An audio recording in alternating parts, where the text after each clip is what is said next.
Suppose you have digital comics or ebooks to read, you read at a steady pace, and you view whole pages at a time in your reading application.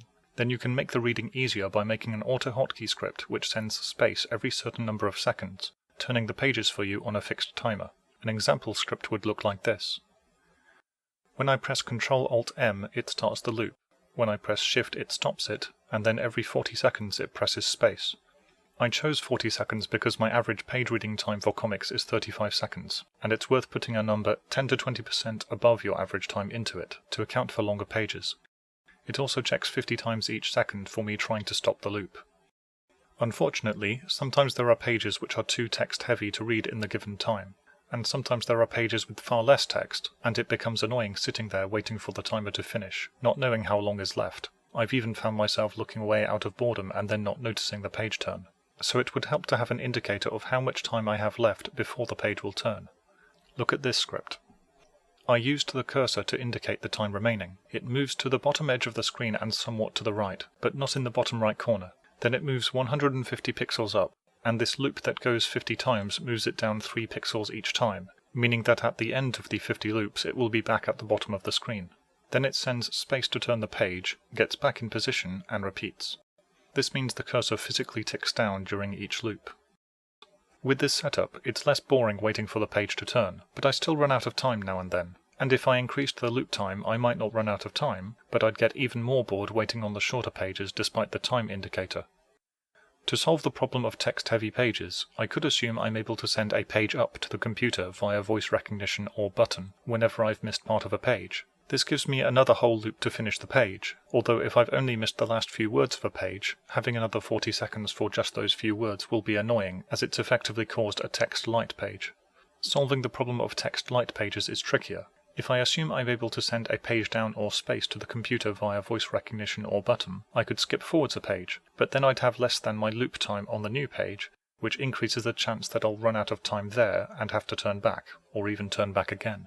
Thinking about it, it would help to reset the timer whenever going forward a page, but not when going back. Look at this script. This new code checks for shift, space, page down or a left click 50 times a second. Should a space, page down or left click happen, it simply goes back to the start of the loop.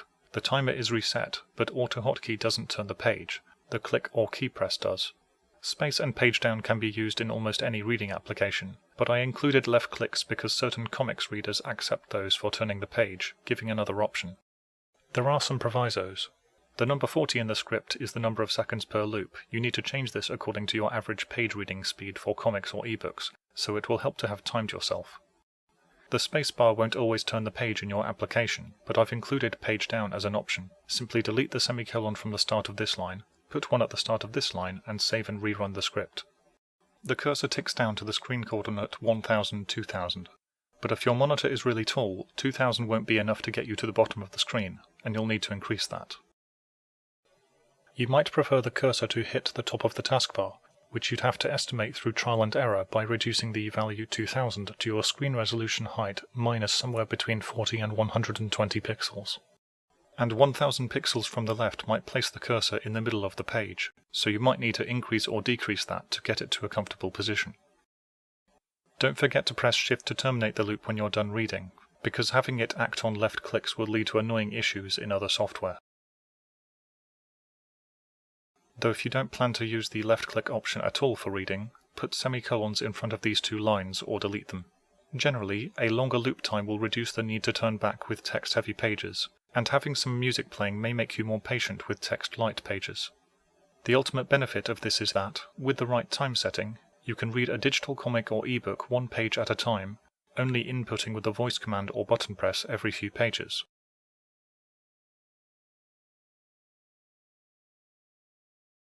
Additionally, it can enable you to read in an environment where you can't consistently use verbal commands, for example due to it being noisy, or if it would irritate people next to you to hear you say space every 35 seconds. Another time when this can benefit you is if you have a sore throat and want to do some reading, but the illness means you need to minimize voice commands. This becomes even more useful if you use Comixology's guided view for reading one panel at a time, because each panel might take you 8 to 12 seconds on average, meaning you could save yourself from speaking several times a minute. It also makes it easier to eat and drink while reading. In theory, this can also be done in VoiceAttack, which has much more potential for variable control and adjusting timers mid-loop, so I'll make a video about it once I've decided on and implemented a satisfactory method.